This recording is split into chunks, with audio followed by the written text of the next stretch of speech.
Hello and welcome back to Sustainkita Outreach Series podcast, where we talk about anything and everything about sustainability. I'm Hadri, and on today's episode, our second episode actually, we are going to talk about renewable energy versus fossil fuel.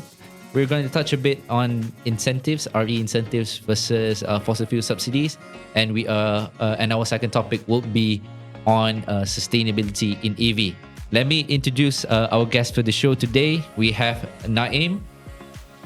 Can you introduce a bit? My name is Naim. I am a crypto analyst for a Web3 company. And we have Amir Tasnim. Hi everyone, I'm Amir. I've been in the sustainable industry for roughly about 5 years now.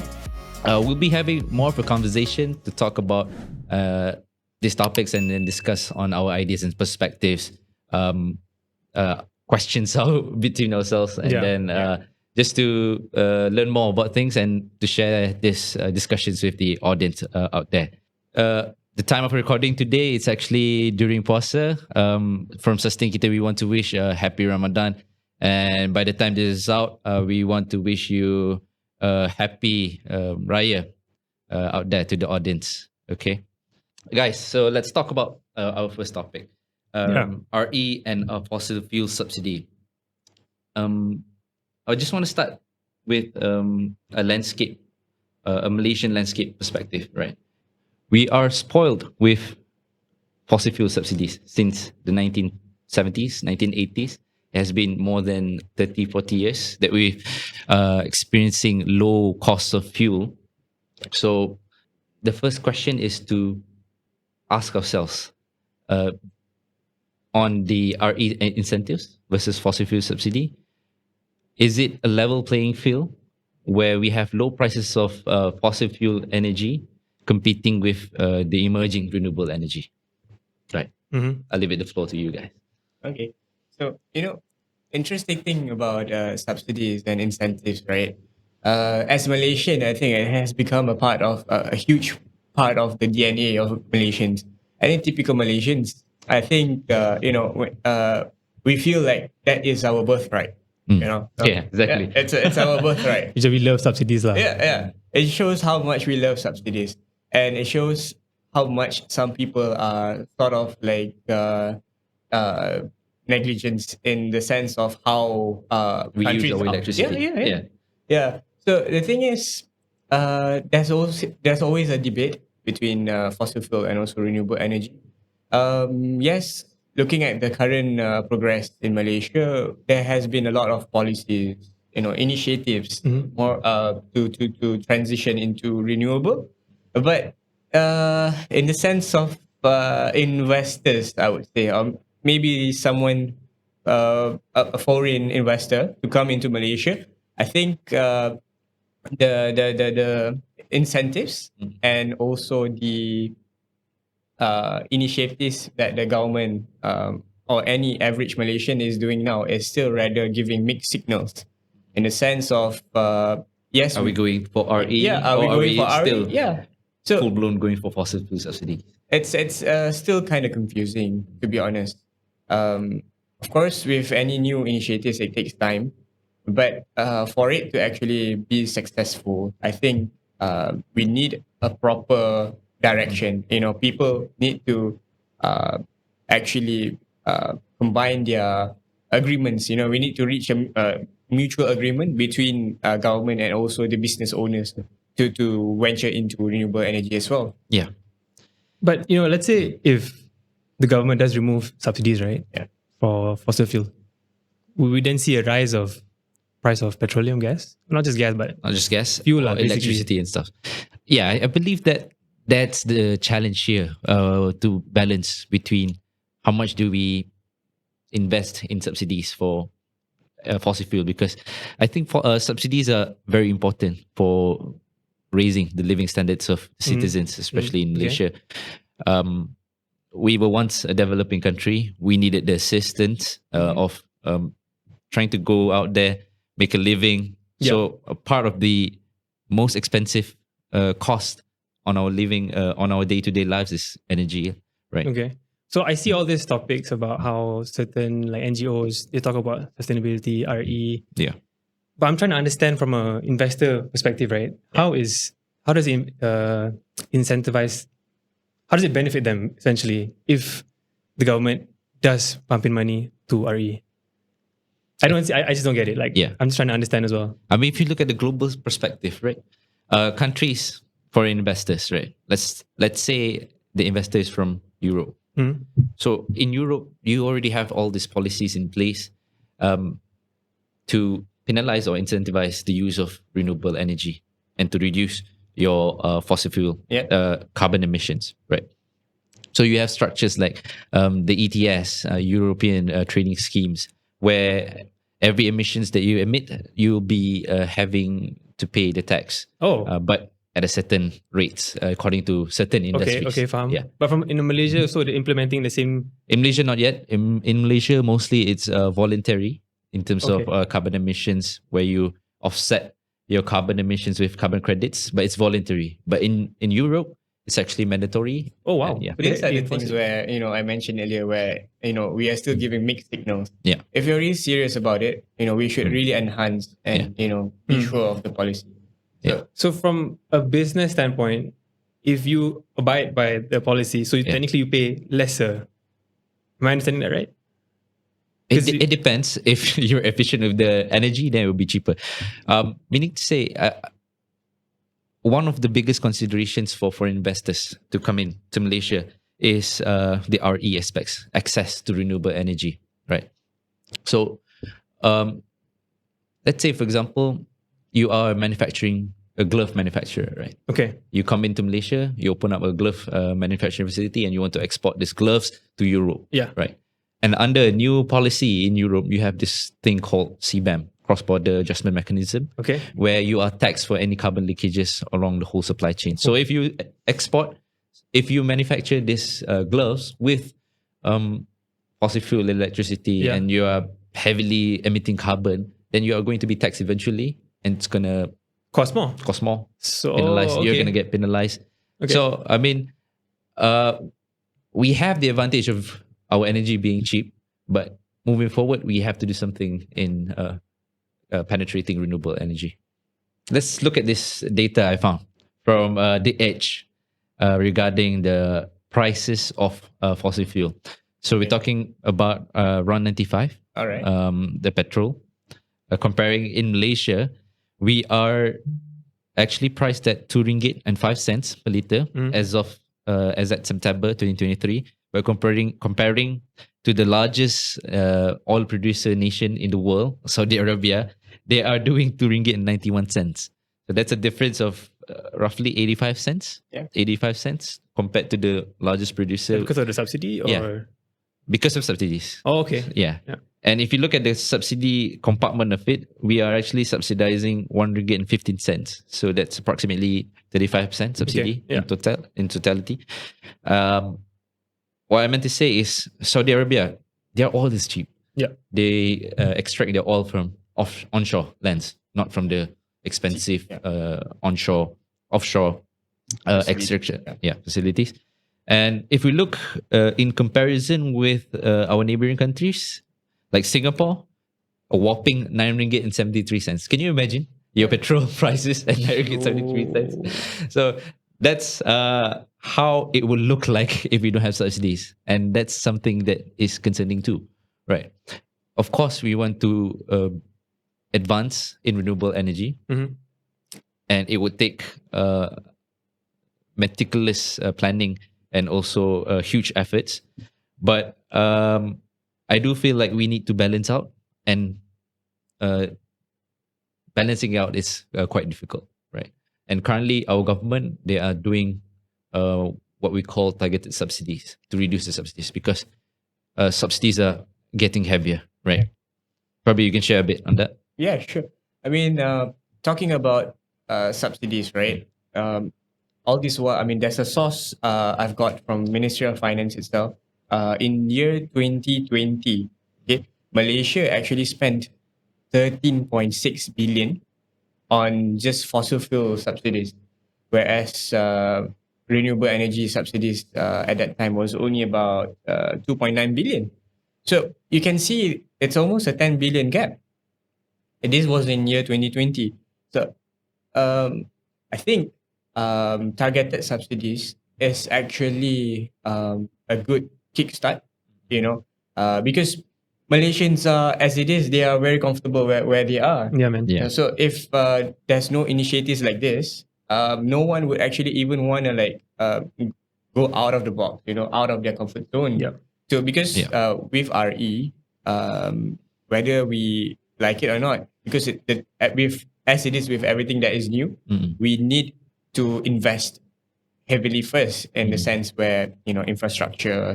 For example, if we are talking about solar panels, then we need to invest in the panels, in the system, grid, right? Yeah. So these are actually capital intensive. So for average Malaysian, when you can access something that is cheap and already been established, why they want to transition, right? Yeah. So this targeted subsidy is actually, I would say, one of the high time for average Malaysians to actually venture into renewable. Yep. Because whether we like it or not, subsidies is going to reduce. Be a huge burden. A huge burden, yeah. And I feel like we're not talking about a competing platform where we're competing between fossil fuel subsidies versus renewable energy incentives. We're talking about this fossil fuel subsidies is going to go away anyway, right? But when Because it it's does getting go too away, heavy. Sorry? then the prices of fuel is going to go up. But then Yeah. you have to pivot to RE. Exactly. But then the solar panels, they Yeah. aren't cheap.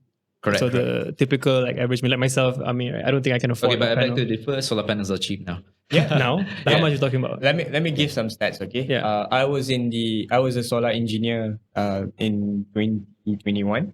All right. Mhm. So the solar panel prices was at 30 USD cents per watt peak. 30. 30. All right. So now, okay, as of now, it's already around 10 cents USD per watt peak. So that's Yeah. a lot. Yeah. That's a big jump. Okay, going. Just want to add up. If you go a bit further, let's say 2015, 2014, right? Yeah. At that time, prices were as high as like maybe 70 cents per watt peak. And that's because it was new That's- in the market. Yeah, because the technology there's not much of competitor yet at that time. To be fair, all right, and the technologies are new. So as it is with demand and supply. Yeah. That's why I would say, if let's say more people are venturing into renewable energy, more people manufactures the solar panels. Yeah. Okay, And it'll be cheaper lah. it will be Should be cheaper. cheaper. Mass production. So I have a question, right? So let's just say, because Malaysia, whether we like it or not, we export a lot of fossil fuel. So let's just say that market is removed. So that creates a lot of negative consequences. So how do we then combat that? Because if we're shifting into RE, so then what happens? Okay. Let's get back to the situation where I feel like this is not from the status quo of fossil fuel subsidy Okay. moving to renewable energy. I feel like the fossil fuel subsidy is going to go away anyway. Okay. Liberalization of the energy market. And that is the point of time where we need to seize this opportunity and pivot to renewable energy. It's in a way it's driven by renewable energy, but it's also driven by monetary incentives, right? You can't carry this burden of subsidies Yeah, anymore. the 60 billion is a lot. I just looked up in 2022. Yeah. Our subsidy for fossil fuel and energy in the blanket subsidy is actually 60 billion ringgit, right? That's huge jump from 2020. Yeah. Right? So if you compare to other departments, other subsidies to the other departments, Mhm. right? That's 6 times more than education subsidy, 12 times more than social and community services, and 14 times more than health. Imagine the subsidy for fossil fuel that actually indirectly or in the end is bad for your health is 14 times more than your subsidies towards health. Medical. Yeah. Yeah. So then do you think there's a lack of awareness when it comes to renewable energy in Malaysia? Because I feel like that's a lot. In KL, the urban areas, we know, like there's a lot of movements done by NGOs, private companies. But when you go somewhere like, I don't know, Kuantan or like Kelantan, do you think they know about renewable energy? Because I'm pretty sure it's ingrained in society. Oh yeah, Malaysia, fossil fuel. Yeah, we like, I think we export. Pahang has the most solar, right? Yeah, Really? yeah, Pahang, yeah. Pahang has the most solar. If, Shout out, Pahang. if Solar you were energy. to go, if you were to take the LPT2, right? Yeah. You will see along the highway there will be lots of solar panels. UiTM, Gambang. Yeah. Oh, okay. All But that like I'm just focusing on like The awareness. rural areas, whether they understand like what's Of happening. course not. I don't even think they know that some certain REs like solar is actually cheaper, Yeah. cheaper than fossil fuel. But the thing about RE is they behave differently with fossil fuel energy, right? Mm-hmm. So the main fossil fuel energy sources in Malaysia is natural gas and also coal, right? I think natural gas about 30-40%, Okay. contributing to the power generation in Malaysia, and coal about 30-40% too. All right. So this is what we call dispatchable power generation, right? We can control the input. So let's say if today I want to generate 2,000 More, megawatt, yeah. I'll just feed more gas. I'll just feed more coal. Okay. But in the event that load reduced to half, I can just stop my feeding by half, right? Yeah. Yeah. So when we compare about renewable energies like solar and hydro, right? It's really depending on the nature and the behavior of the nature. That's why we call it variable VRE, variable renewable energy. Oh, Right. interesting. So the challenge is actually quite technical. Yeah. How do we balance the penetration of variable renewable energy versus something that we can dispatch, right? I think that is where also the Malaysian government has initiated some policies and programs to actually combat this sort of variable and unstable things about from renewable energy. For example, It's volatile. yeah, it's I'm not saying it's volatile in the sense of It fluctuates from. It fluctuates. yeah, it Exactly. fluctuates. Yeah. Yes. So meaning, okay, let's give an example of solar panels, right? In Malaysia, an average of the energy generation is only about 4 to 5 hours a day sunlight because we only receive Okay, yeah. 4 to 5 hours, right? Correct, yeah. So, but that is provided on a very good day, a sunny day, right? But we also have monsoon seasons where some days are cloudy, some days are rainy, right? So, how they combat this is by implementing, for example, a program called NEM, Net Energy Metering. Now it's at on the 3.0 phase. It's already on the third phase already. Okay. So how it works is like, let's say on certain days where you It's not as generate sunny more. lah. Yeah, Okay. when it's sunny and let's say you're not at home. All right, Yeah. you went out for vacation. Okay, but your solar panel is still on your roof. It's generating more. It's still generating electricity, right? Yeah. So this sort of program gives the home user advantage in the sense of you can export this energy from your solar panel back to the grid as a storage. So it's like credit based lah. yeah. So whenever you need to use it again, you'll just tap into that Yeah, credit. To offset. to offset it Yeah. back. Let's say once you're back, okay, Oh. you can ramp up the aircons and all. Suddenly your electricity. I can turn on the charger Yeah. for all night. Yeah, It's just accounting, right? Yeah. Accounting. Yeah. Putting everything in a ledger and then just balance it out. Okay. At the end of the day. Okay. I want to ask a hypothetical question. Shoot. So imagine if we are rich, right? A rich. I mean, not us. Our country. Rich in the sense that we can afford the subsidies and all. Okay. Should we also do pivot to renewable energy? Should we channel the money that we do provide for fossil fuel subsidies towards RE incentives, or do we still live with the way we are today with low energy prices? Because I mean, to the general citizens, we don't give a damn. We just want cheap electricity to just want cheap fuel. Yeah, Yeah. cheap fuel, cheap electricity. I mean, myself, I mean, I can count with one hand how many times I refueled my car with RON 97. Right, it's always has been RON 95. So that's the question I want to ask to you guys. It's a very interesting question, actually.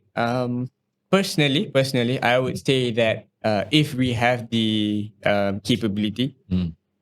uh, why not? You Mm. know, because the thing is with fossil fuel, it's something that is extracted from the earth. It's something that is natural. One is we never know how far more this sort of energy are are there to be extracted. So one thing, it gives us this energy security. Let's say if we were to invest more in renewable energy, it gives us the security actually. Yeah, because From I think that's a good point. Yeah. When we talk about fossil fuel, right? Yeah. We're talking about global market risks, Mhm. right? When you have war in Ukraine and Russia, then energy prices spikes Soars, up, yeah. soars up, right? So I think part of energy security is having our own resources to generate our own electricity Yeah. and also energy, right? yeah, But maybe I'm not an expert in this topic, right? But so if I understand it correctly, if we just maintain the subsidy for fossil fuel and not emphasize so much on RE, Yeah. to be honest, I don't see. I just don't understand. Like I can't understand what the outcome probably is gonna happen. What the outcome of If we just maintain what's if we happening just now. maintain the Yeah, status because quo. like cheap energy prices, low Yeah. prices of fuel. But like I mentioned, currently we can't carry any more subsidies. But in the hypothetical question, what if we can carry more subsidies? Carry on. Yeah. So your question is hypothetical or the current actual situation? I think it's the actual situation. Right? That's what's happening, right? But then you said the takeaway is we cannot carry the We burden cannot of carry the burden anymore. subsidizing. Yeah. And But is that what we're pivoting towards? So we're going to remove it and then we're going to go for targeted subsidies. So I mean, we are starting with petrol now, petrol. but what's stopping them from moving into electricity bills and so on? Yeah. Yeah. true. Whether we like it or not, this is happening, guys. is Fellow Malaysians, wake up. So potentially we can see a decrease in energy bills. Not really. I think what we're going to see in the long stretched future Yeah. is something like Singapore, where we have a liberalized energy market, where electricity is actually the prices of electricity is on a Bidding. bidding. Oh, so it's not Bidding. regulated in It's not It's Malaysia. not regulated. So let's just say the three of us, we energy suppliers, right? Mm. Energy company, my company, your company, right? Yeah. And then let's just say the government wants to buy energy. Mm-mm. So all of us we have to lobby to them lah. Like this is our prices. Oh, okay, that's different. That is actually what we're doing right now. Yeah. Where all this renewable energy development is actually given limited quotas by the government. Okay. So, for example, biogas, right? Biogas energy. Renewable energy quota for biogas in a year is probably 50 to 100 megawatts. Okay. So everyone would be bidding For the same thing. for the same 50 megawatts. But the prices 50 would differ. Prices will differ based on your wow. your business models and financial models. That's interesting. I didn't even know that. But it's a different thing. When I talk about Singapore liberalization market, is on your day-to-day basis where you actually want to purchase electricity. You yourself. Yeah. Your house. My your house, tenant, my yeah. HDB flat. Yeah, HDB flat and all. I'm not really sure actually if it's at the consumer level, but what I do understand is it fluctuates. It moves around on a hourly basis or daily Okay. basis, if I'm not mistaken. Okay.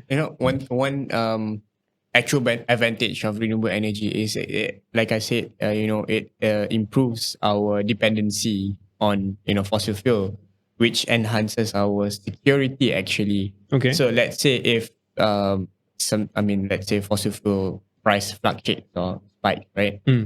If let's say each homeowner has their own source of electricity, Solar. generating solar or maybe biogas or hydro, At home. at home, yeah, maybe. I'm thinking like a dam somewhere in the garden. It's We could- possible. It's yeah. possible actually. Some Really? rural areas where they live by the riverbank, yeah, they actually have that. Hydro plants. Yeah. They actually have that. When you say biogas, what is biogas? Biogas is mostly methane. Yeah. Human. Are we talking about not human. cow feces? Agricultural waste. Oh, so feces. Animal feces. Yeah. Yeah. So Animal feces. I need to have a farm agricultural lah. waste. Yeah. So basically, all this, if it's left to decay, it would emit methane. Which is bad for the environment, right? It's bad for the environment, but we can harness it because methane is almost similar to natural gas. Okay, so but how does that work? I have to have a farm full of cows. No, Obviously, they're basically waste. you don't have to have a farm. Farmers want to harness this. Farmers should harness this energy, renewable energy. So once they're done with their shift, they go back, shovel some feces back to the plant, and then burn. Yeah, technically yes, but it's not too well known in Malaysia to do with animal waste. Oh. More of agricultural waste here in Malaysia. Oh, yeah. Because you need And to also our waste, right? Like our rubbishes and stuff, waste pan. Yeah. Those are also being used for power, waste to energy. waste to energy. Yo, we're like spoiled with natural resources. We are very in a very strategic place. We have all the utmost potentials Yeah. in terms of propelling ourselves in renewable energy. It's just that we need to get ourselves So together. do you think it's a good time to pivot then, to change? Of course, I really do believe. And coming back to my question, my hypothetical question, right? Yeah. I think it's always a good time to pivot to renewable energy because it's not just we're talking about energy prices locally, right? We also don't want to miss out in terms of the global trend to go towards sustainability and potentially missing out on all the economic benefits that Like wraps what? around it. Like for example, like I mentioned earlier during the discussion, Or where the investors, right? the They pay investors and stuff. The tax So and yeah, everything. imagine if you don't have the infrastructure for EVs, infrastructure for providing access to renewable energy, then investors wouldn't come in. So you have less spillover, less technology transfer. You can't export because of certain sanction and bans because of because of the question. They're questioning how sustainable our products are. Yeah. Things like that. Yeah. And I believe it's not just something beneficial in the short term, but it has to start now for the benefits of the future. Right. So, okay, I understand. So there's more good than bad if we do move towards RE. It's more good than bad. That's what I believe. From a business perspective. From a business perspective. From a business perspective, So it opens up so much yeah. opportunities then. Yeah. Yeah. It's not just opportunities, but we also get to mitigate all this.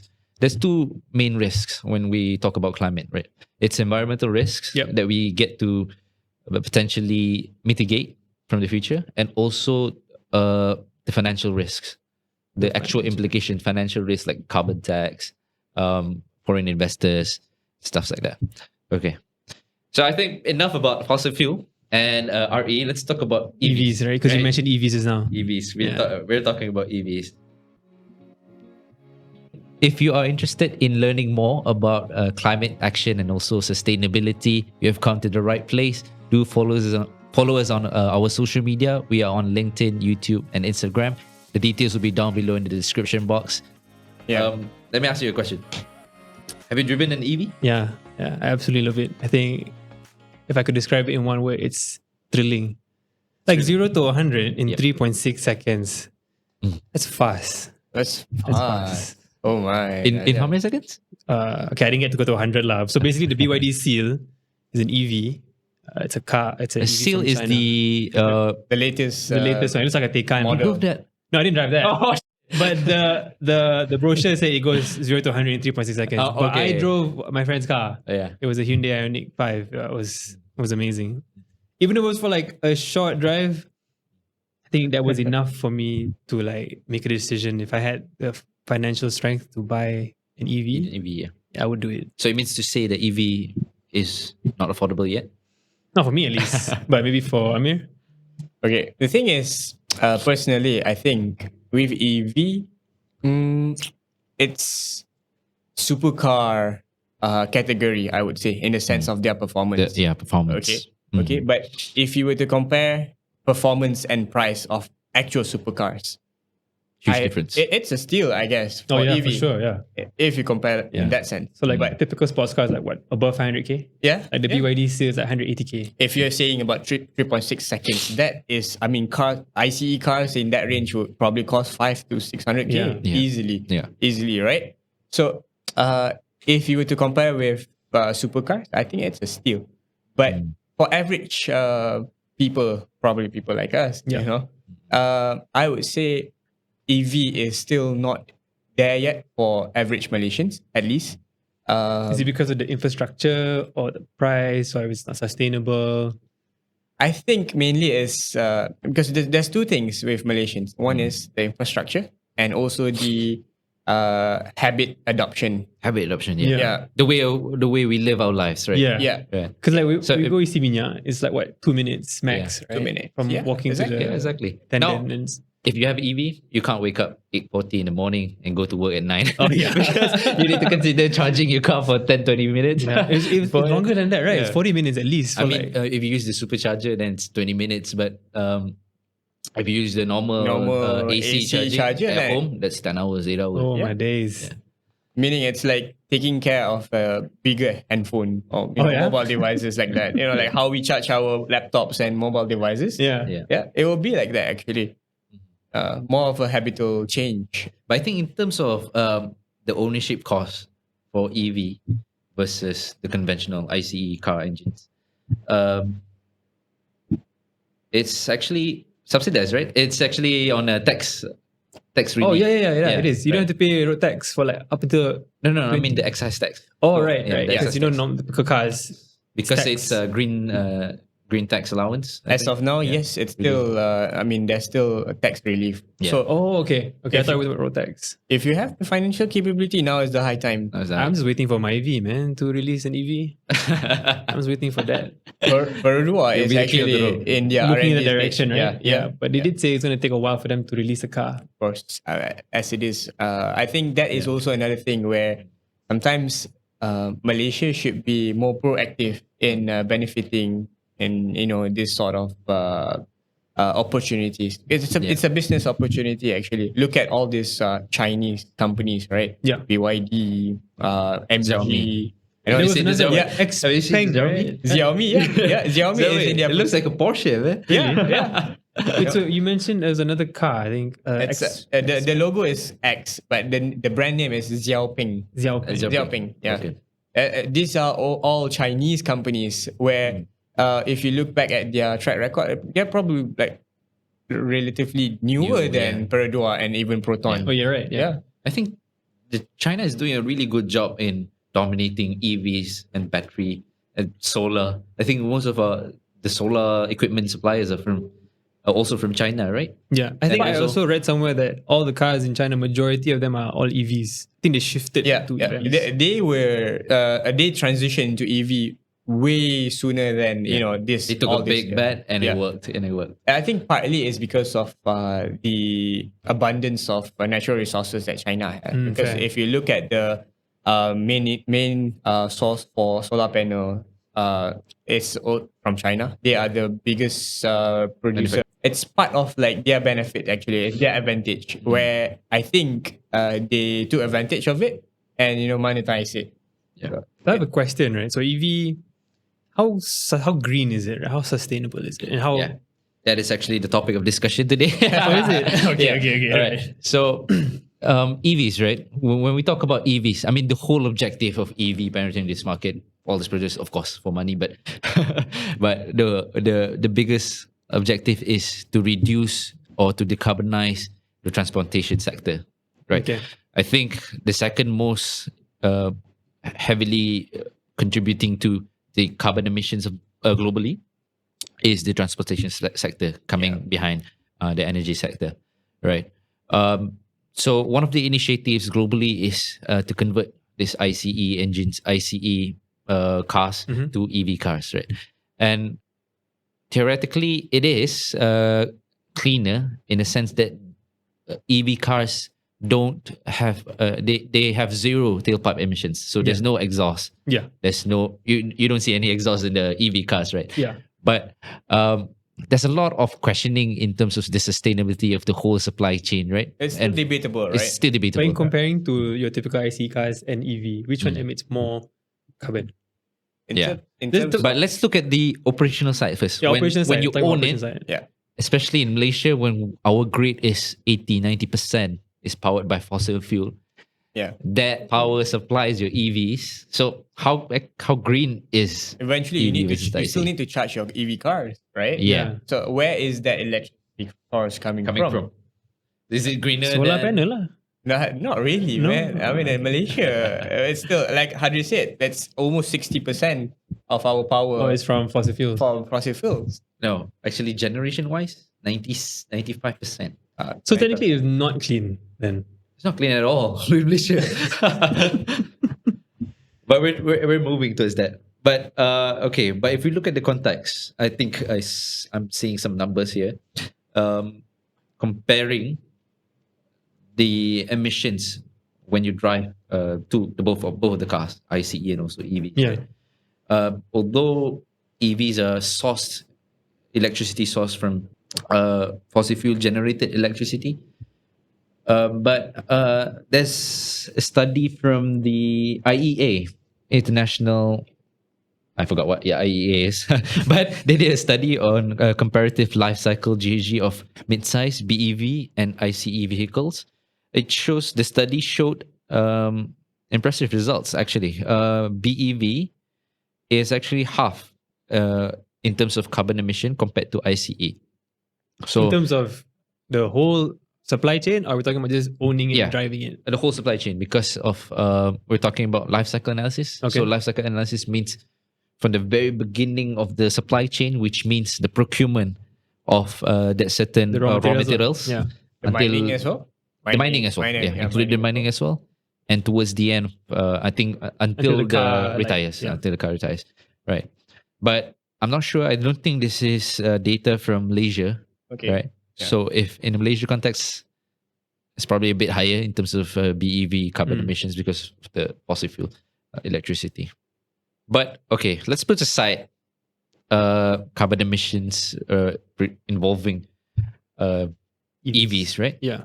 But would you buy an EV because it's a social responsibility or because it's just a nice car? So we're just talking about if money is not an issue, right? if money is If money is not an issue, I have like Yeah. a lot of money. Yeah, we're talking Let's just about say a that lot I of have- theoretical.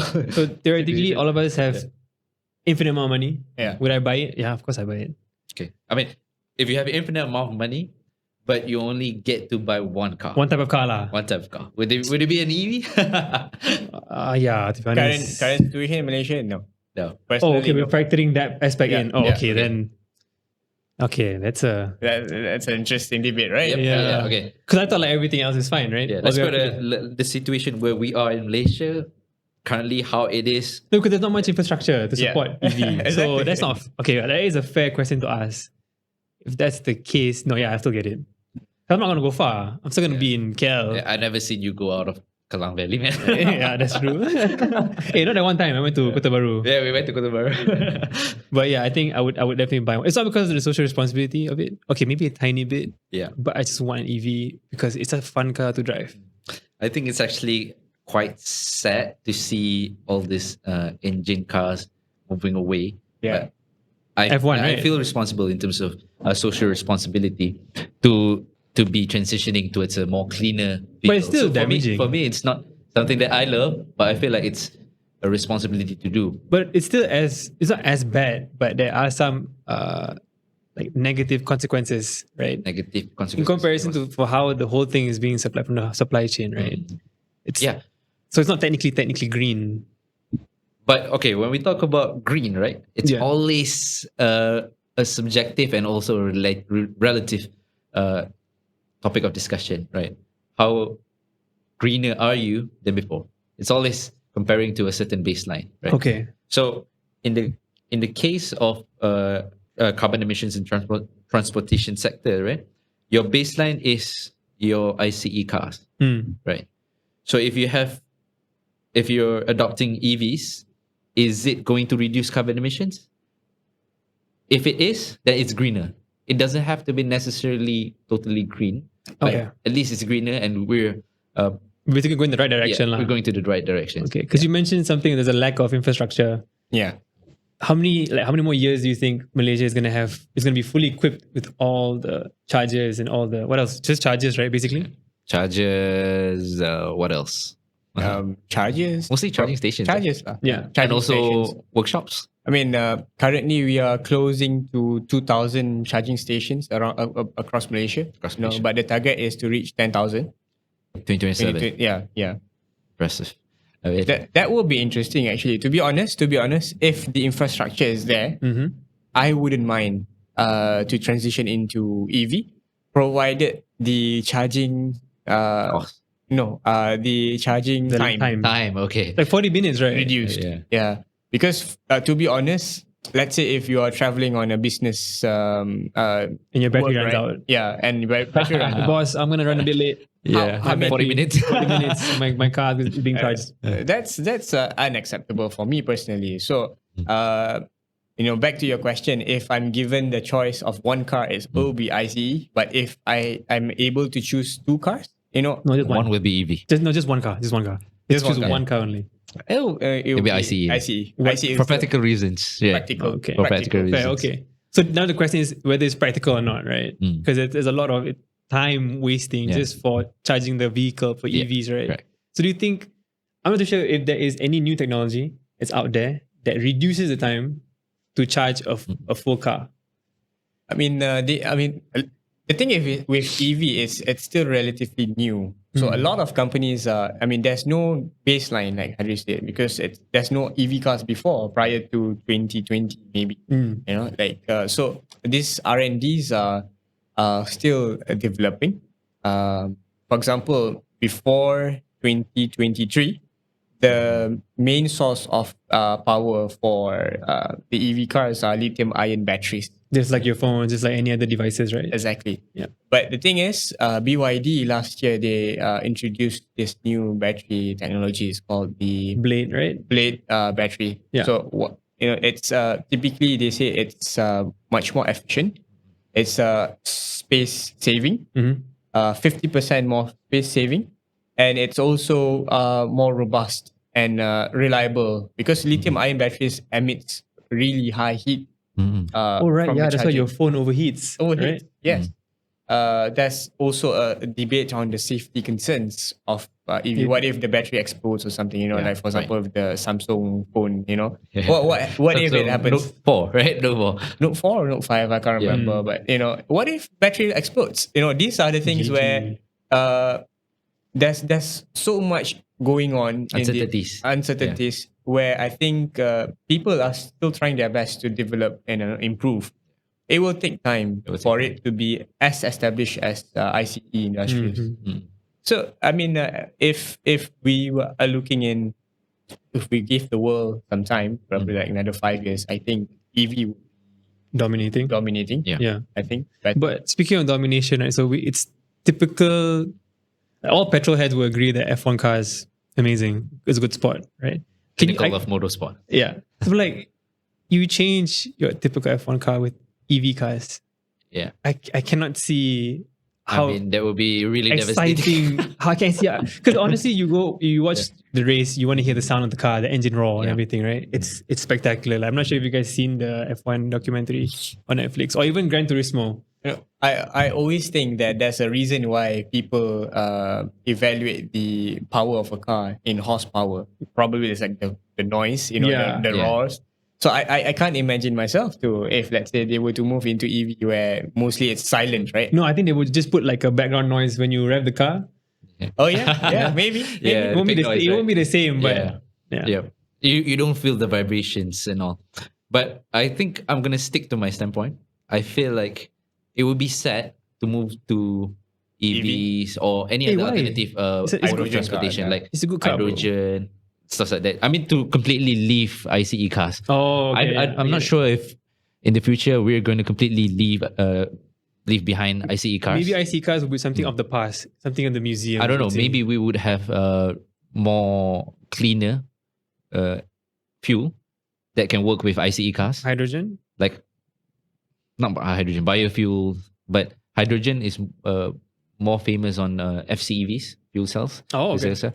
But to me, it's the social responsibility. We have to be responsible and commit to ourselves, be committed in the transition. I Right? guess there's two schools of thoughts here, right? Whether you want to be a responsible citizen or just I don't want to think so much about when it comes to buying a car. Mm-mm. I just want to buy a car because it's an EV car, right? So how do you change this person's perspective? Like, hey man, you gotta be more socially responsible of what's happening around.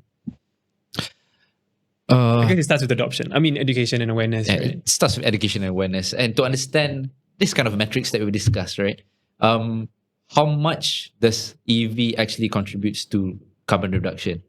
When we see all these numbers, when we see how are we actually contributing by just because it's, I mean, if you can afford it, it's really not hard to just convert to EVs. I mean, there are some challenges in terms of how you go by your But for the day-to-day most life. part, But for the most part, it's it's I mean, cheaper. you don't have to work for it. You just have to be more sustainable in terms of your choices in life, right? So, for example, you just convert into EVs, and if the technology comes in, we have more infrastructures. We can travel everywhere without having the range anxiety, mileage Oh anxiety, yeah. and That's charging true. will be faster. Then But I have it's a a good question. thing. We are talking about the, the production, Mm. the,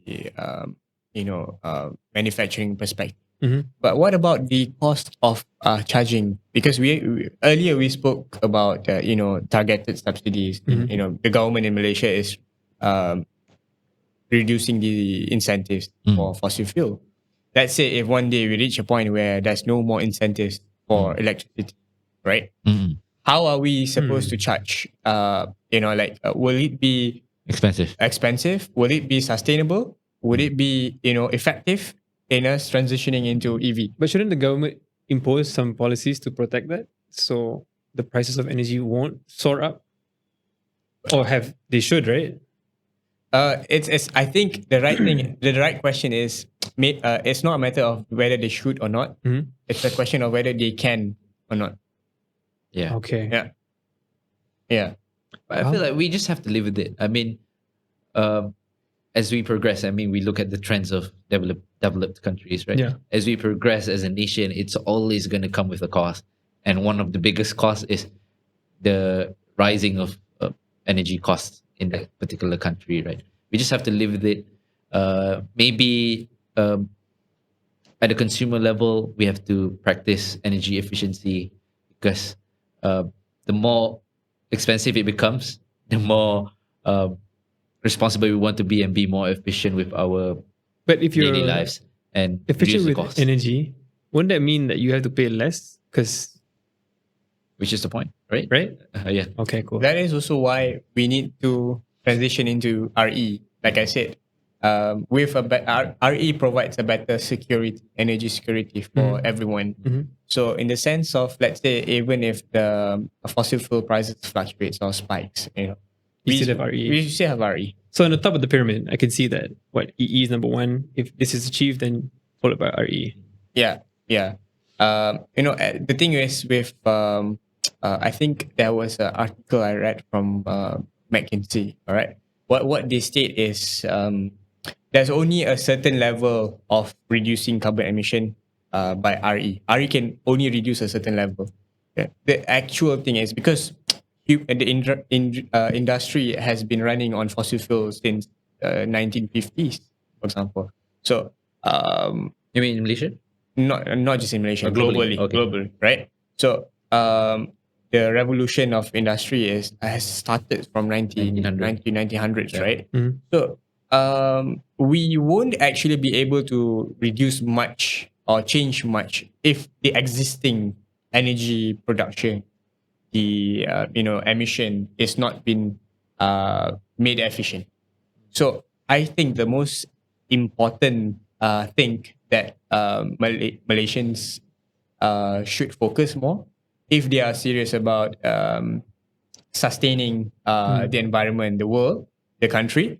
They should focus more as well in energy efficient. efficiency. Okay. Because I think the weightage of energy efficiency is Right. probably higher than just renewable energy. Right. I agree. Okay. I think we're running a bit out of time. I just want to ask last question regarding EVs, right? So Yeah, no, I'll still buy it. no, that's not the question. Oh, okay. The question is, when we're talking about adopting EVs in our mobility sector, right? The hardest, I mean, the most complained, the most raised concern, like Amir just raised as well, is the infrastructure availability, Yeah. right? So which one actually comes first? Does EV comes first or the infrastructure? Good question. It's like a chicken and egg chicken and situation, egg right? situation. Honestly, like, regardless, I think, how do I put this? Like, I want to just do it, right? And then we'll grow from there, right? But you can't have either or first. So what I'm trying to say is either you lay down the infrastructure Mm-mm. so that it's super accessible for the rakyat to use, and then only introduce EVs, or we introduce EVs first and then we think of the infrastructure. So which one is more efficient in that sense, right? Yeah. I think it's introducing infrastructure first to make sure that it's supported pretty I much agree. the whole of Malaysia. And then To add up, right, we can look at what happened with in the US with Tesla. Yeah. You know, when they wanted to like be the market leader, what they did was not just to promote the car. What they A did lifestyle was, as well, right? a lifestyle is one thing. They promoted the infrastructure. Mm. You know, they took the initiative to invest in infrastructure in the whole country. Yeah. So, how are you supposed to push something that is not practical? Correct. I agree. It's not just Yeah. not viable. I mean, this is a different context from EV, but I got involved a bit with hydrogen cars at Yeah. the EVs in my career, right? And Toyota, they produce Yeah. EV cars, Yeah. FCEV cars, fuel cell, Yeah. which is powered by hydrogens. It's called Toyota Mirai. So, if you want to purchase a Toyota Mirai here in Malaysia, Toyota from Japan will ask you first, where are you going to charge the car? And they will check in your certain area if there is a hydrogen refueling center. Yeah, I have some in my bag in my garden. No, if you don't have access to the hydrogen refueling you won't get station, the car. then you won't get the car. They won't sell it to you. Right. So you're saying now before we sell EVs, I think infrastructure is It the comes main thing. first. It Yeah, comes first. right. It comes I first. agree. Yeah. Yeah. Just like okay, let's say before highways exist in Malaysia, right? Do you want to buy a car? No. Right. You don't want to buy a car, so you have to build a highway first, then the cars will come in. Yeah. Right. Okay, I think that's all the time we have today. Thank you so much to the ones that are listening to us towards the end. Thank you, Naim. Thank you, Pleasure. Amir, Yeah, thank for you too. taking your time here today. We are all fasting, by the way. We are all fasting, but it's nice to have this kind of conversations during the day. I think this episode will be released right after Raya, so I want to wish all of you guys Selamat Hari Raya. Selamat Raya. Yeah. Selamat Hari Raya. Okay. Any last notes from you guys? You start first. Buy EVs. Buy EVs. By EVs. I would say, raise your awareness, educate yourself more, course. rather than just believing in what others are pushing. All right, when they say about EV is more sustainable, RE is more sustainable, for example, Yeah. I think it's your responsibility as a human being To do your own research. to do your own due diligence. All right. Thank you to the audience. If you are interested in learning more about climate action and also sustainability, you have come to the right place. Do follow us on our social media. We are on LinkedIn, YouTube, and Instagram. The details will be down below in the description box. That's all from us. Thank you and goodbye. All right. That's a wrap. So far lah.